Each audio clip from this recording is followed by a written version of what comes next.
এবার সেন্ট্রাল ফোর্সে ছেয়ে যাবে গোটা বাংলা। সবথেকে বেশি কেন্দ্রীয় বাহিনী বিছিয়ে দেওয়া হবে এই জায়গাটায়। 28 ফেব্রুয়ারি চূড়ান্ত ভোটার তালিকা আসবে সামনে, তার আগে সেন্ট্রাল ফোর্সে ভরে যাচ্ছে বাংলার মাটি। কেন? তাহলে কি সেদিন কোনো গন্ডগোলের আশঙ্কা রয়েছে?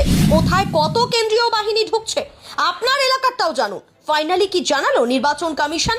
এই সব কিছু নিয়েই আজকের ভিডিও। উত্তর 24 পরগনা, বিভিন্ন সংবাদ মাধ্যম সূত্রে পাওয়া খবর অনুযায়ী উত্তর 24 পরগনায় সবথেকে বেশি সেন্ট্রাল ফোর্স নামানো হচ্ছে। 3 পুলিশ জেলা আর 2 কমিশনারেট মিলিয়ে মোট 30 কোম্পানি। এটা তো শুধু জানলেন উত্তর 24 পরগনা। এখনো পর্যন্ত কমিশন জানিয়েছে ভোটের আগে বাংলায় মোতায়েন হবে 480 কোম্পানি কেন্দ্রীয় বাহিনী। কেন হঠাৎ করে এত কেন্দ্রীয় বাহিনী আসছে বাংলায়? 28 ফেব্রুয়ারি রাজ্যে ফাইনাল ভোটার তালিকা বেরোবে, তার আগেই রাজ্যে ঢুকছে এত কেন্দ্রীয় বাহিনী। নেপথ্যে কি বিশেষ কোনো কারণ কাজ করছে? লেটেস্ট আপডেট বলছে এসআইআর এর তালিকা যেদিন প্রকাশিত হচ্ছে, মানে 28 তারিখ, সেদিন রাজ্যে টহল দিতে পারে কেন্দ্রীয় বাহিনী। এসআইআর এর তালিকা প্রকাশের দিন কোথাও কোথাও বিক্ষোভ বা গন্ডগোল হতে পারে, সেরকম আশঙ্কা থেকেই সেদিন টহল দিতে পারে সেন্ট্রাল ফোর্স। যদিও কোনো কোনো সংবাদ মাধ্যম সূত্রে খবর বেসিক্যালি আগামী 1 মার্চ রবিবার থেকেই রাজ্য জুড়ে এই বাহিনী মোতায়েন করা হবে।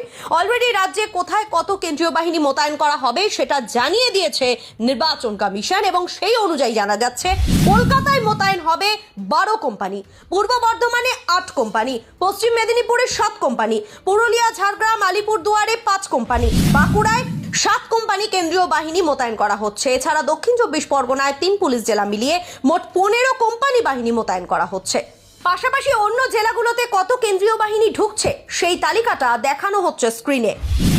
মুর্শিদাবাদের 2 পুলিশ জেলা মিলিয়ে 16 কোম্পানি, হাওড়া কমিশনারেট এবং পুলিশ জেলা মিলিয়ে 15 কোম্পানি বাহিনী, পূর্ব মেদিনীপুরে 14 কোম্পানি বাহিনী, মালদহে 12 কোম্পানি, নদিয়া 2 পুলিশ জেলা মিলিয়ে 12 কোম্পানি, উত্তর দিনাজপুরে 2 পুলিশ জেলা মিলিয়ে 11 কোম্পানি, দক্ষিণ দিনাজপুরে 10 কোম্পানি। অন্যদিকে দার্জিলিং এর পার্বত্য এলাকা এবং শিলিগুড়ি মিলিয়ে 9 কোম্পানি, কোচবিহারে 9 কোম্পানি, জলপাইগুড়িতে 7 কোম্পানি, কালিম্পংয়ে 3 কোম্পানি কেন্দ্রীয় বাহিনী মোতায়েন করছে নির্বাচন কমিশন। এবার জানিয়ে রাখি সব মিলিয়ে মোট 23টা জেলা, এই 23টা জেলায় 35টা পুলিশ জেলা প্লাস কমিশনারেট মিলিয়ে টোটাল 240 কোম্পানি বাহিনী মোতায়েন করা হচ্ছে, যার মধ্যে 110 company CRPF, 55 company BSF, 21 company CISF, 54 company ITBP এবং এসএসবি, আর প্রতিটা কোম্পানিতে 72 জন করে জওয়ান। এই 72-এর কম যেন না হয় সেটার জন্য আগে থেকেই নির্দেশ দেওয়া হয়েছে। 240 কোম্পানি বাহিনী আসবে, শুধু তাই নয়, আরো 240 কোম্পানি সেন্ট্রাল ফোর্স আসবে 10 মার্চের মধ্যে। উল্লেখ্য, গত বিধানসভা নির্বাচনে 1100 কোম্পানি বাহিনী এসেছিল রাজ্যে। এবার 480 কোম্পানি কেন্দ্রীয় বাহিনী মোতায়েনের কথা এখনো পর্যন্ত ঘোষণা করেছে নির্বাচন কমিশন। বাকি ছবিটা সময়ের সাথে সাথে আরো বেশি পরিষ্কার হবে। Bureau report.